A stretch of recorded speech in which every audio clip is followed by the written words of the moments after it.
আসসালামু আলাইকুম। আরেকটি ব্র্যান্ড নিউ ব্লগ নিয়ে চলে এলাম। তো আজকে বিকালে প্ল্যান করলাম কিছু পেঁয়াজু বানাবো। সেই জন্য প্রথমেই আমি কিছু মসুরের ডাল পানিতে ভিজিয়ে রেখেছি। আপনারা দেখতেই পাচ্ছেন আমি আমার পরিবারের সদস্য অনুযায়ী এই পরিমাণে নিয়েছি। আপনারা ইচ্ছা করলে আপনাদের চাহিদা মতো বাড়িয়ে বা কমিয়ে ডালটা ভেজাতে পারেন। আমি ডালগুলো 3 ঘন্টা আগে ভিজিয়ে রেখেছিলাম। এখন দেখতে পাচ্ছেন এগুলো মোটামুটি সোক করে ফেলেছে পানিটা। তাই এখন আমি এই ডালটা ধুয়ে নেব। এখন দেখতে পাচ্ছেন আমি পানিটা ঝরিয়ে ডালটাকে নিয়ে নিয়েছি। এখন দেখতে পাচ্ছেন আমি ডালটার পানি ঝরিয়ে শুধু ডালটাকে ছেঁকে নিয়ে নিয়েছি। এখন আমি এই ডালটাকে একটি ব্লেন্ডারে ব্লেন্ড করে নেব। ব্লেন্ডারে ব্লেন্ড করার জন্য আমি অল্প পরিমাণে এই কাপটায় নিয়ে অল্প অল্প পরিমাণে এখন ব্লেন্ড করে ফেলব। আমি এমনভাবে এটা ব্লেন্ড করব যাতে এতে এক্সট্রা পানি না দেওয়া লাগে, তাহলে হয়তো বা দেখা যাবে যে বাইন্ডারটা সেটা অনেক লুজ লুজ হয়ে যাবে এবং প্রচুর পরিমাণে পানি থাকলে তেল ছিটকে ভাজার সময় এটা আপনার গায়ে লাগতে পারে। তাই আমি এখানে যত সম্ভব কম পরিমাণে পানি ইউজ করছি।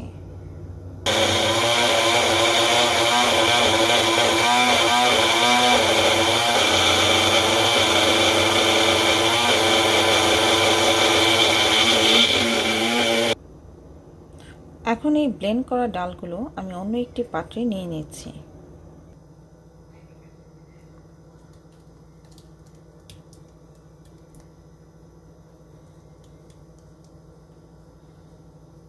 এইভাবে আমি সবগুলো ডাল একবারে ব্লেন্ড করে ফেলব। এখন আমি বাকি ডালগুলো এভাবে একে একে ঢেলে দিচ্ছি।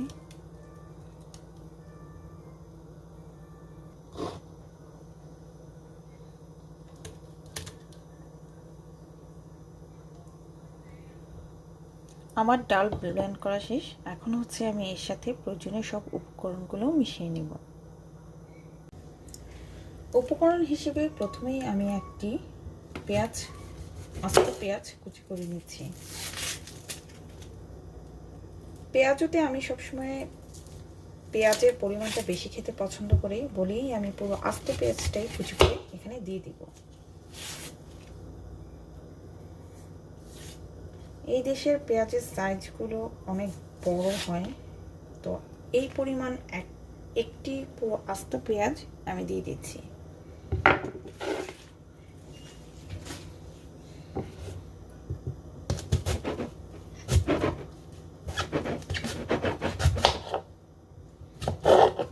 যতটুকু সম্ভব চিকন চিকন করে কাটার চেষ্টা করছি যাতে খুব বেশি বড় না হয়।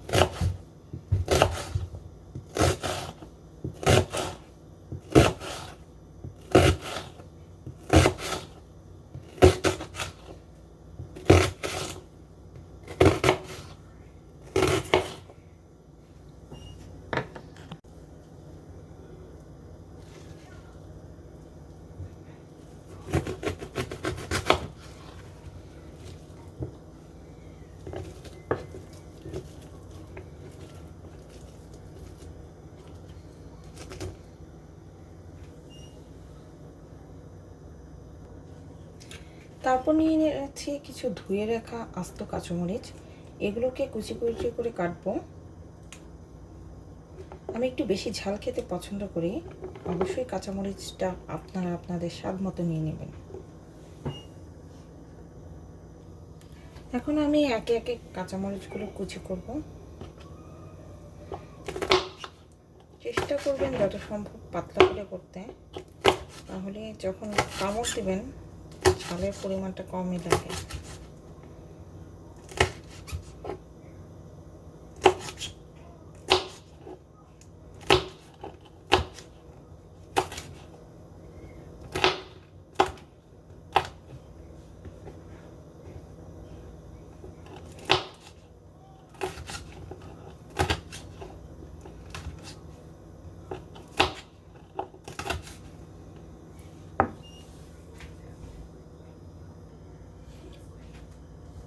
এখন আমি কিছু ফ্রেশ ধনেপাতা পেঁয়াজের জন্য কুচি করে নিচ্ছি। এগুলোকে আমি ধুয়ে ঝরিয়ে রেখেছিলাম, এখন শুধু কুচি করে নিচ্ছি।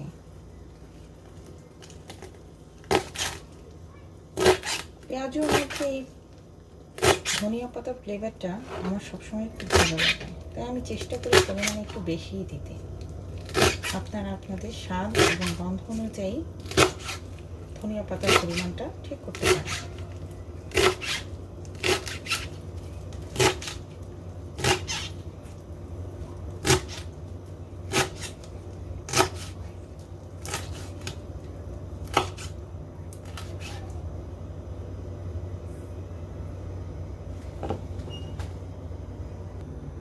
এখন আমি আরেকবার দেখিয়ে দিচ্ছি কি কি উপকরণ আমি এখানে অ্যাড করতে যাচ্ছি। এটা আমার হচ্ছে ব্লেন্ড করা ডালটা, আর এখানে আমি রেখেছি আমার কুচি করা পেঁয়াজ, এখানে আছে কিছু কুচি করা ধনেপাতা, এখানে আছে রসুন পেস্ট, এখানে আছে কাঁচামরিচ কুচি করা। তো প্রথমেই আমি এখানে হচ্ছে কিছু পরিমাণ পেঁয়াজ অ্যাড করে দিচ্ছি। সবটাই অ্যাড করব আমি, কারণ আগেই বলেছি পেঁয়াজতে আমার পেঁয়াজটা বেশি থাকলে আমার ব্যক্তিগতভাবে ভালো লাগে। তারপর এখানে আমি হচ্ছে এখানে রাখা সব ধনেপাতাগুলো অ্যাড করে দিচ্ছি।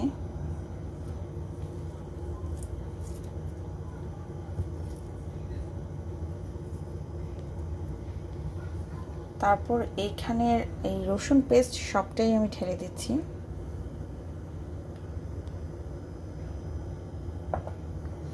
আর এখানে রাখা কুচি করে রাখা কাঁচামরিচ এটাও সবটাই ঢেলে দিচ্ছি।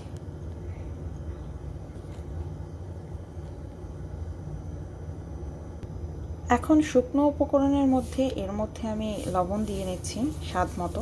লবণটা অবশ্যই আপনাদের স্বাদ মতো দেবেন। এখন আমি এর মধ্যে খুব অল্প পরিমাণে কিছু গুঁড়ামরিচ দিয়ে দেব, প্রায় 1 চামচের মতো হলুদের গুঁড়ো দিয়ে দিচ্ছি।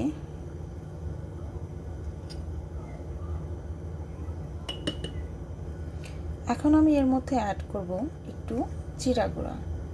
আমি খেয়াল করেছি এই জিরা গুঁড়াটা দিয়ে দেখবেন, এই জিনিসটা দিলে পেঁয়াজের স্বাদটা অনেক বেশি ভালো হয়। এখন আমি পুরো মিশ্রণটাকে খুব সুন্দর মতো হাত দিয়ে মাখিয়ে নেব।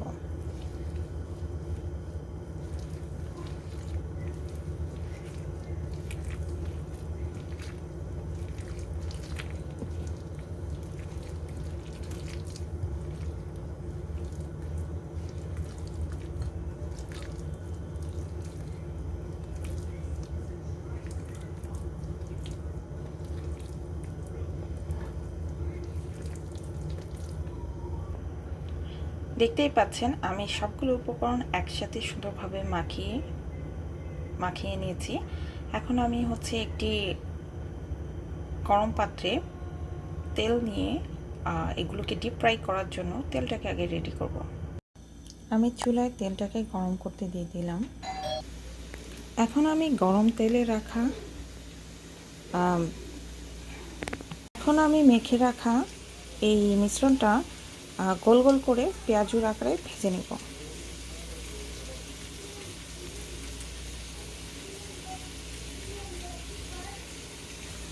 একটি একটি করে আমি দিয়ে দিচ্ছি গরম তেলে।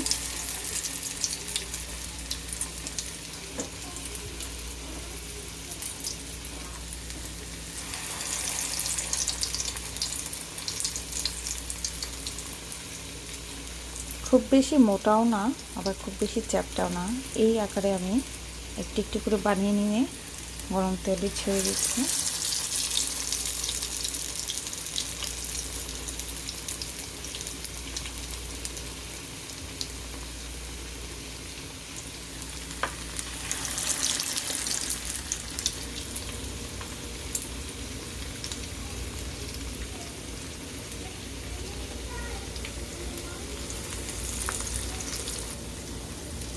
এইভাবে আমি পুরো কড়াই জুড়ে পেঁয়াজগুলো দিয়ে দিলাম।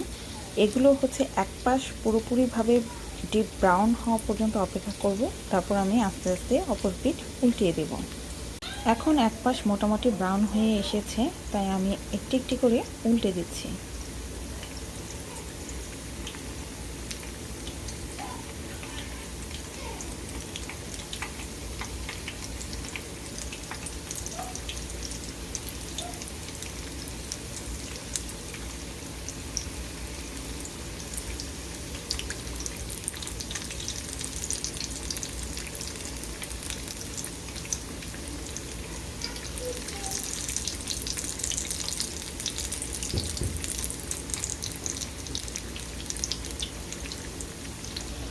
সবগুলো পেঁয়াজও আমি উল্টে দিয়েছি। এখন অন্য পিঠটা হওয়ার জন্য অপেক্ষা করছি।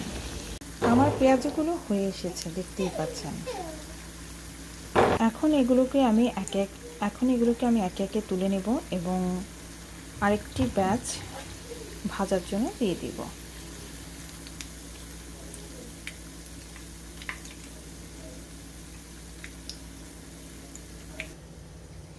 এখন গরম গরম পেঁয়াজগুলো চুলা থেকে নামিয়ে পরিবেশন করে ফেললাম।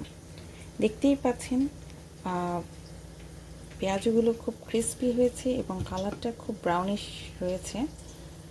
তো আপনারা যে কোনো বিকেলে অথবা স্পেশালি আমরা রোজার সময় পেঁয়াজটা বেশি খেয়ে থাকি, যদি আপনাদের এই রেসিপিটা আপনারা পরবর্তীতে কাজে লাগাতে পারেন। যদি আপনাদের এই রেসিপি ভালো লেগে থাকে, প্লিজ আমার চ্যানেলটি সাবস্ক্রাইব করতে ভুলবেন না। চুলা থেকে নামিয়ে আমি পরিবেশন করে ফেললাম।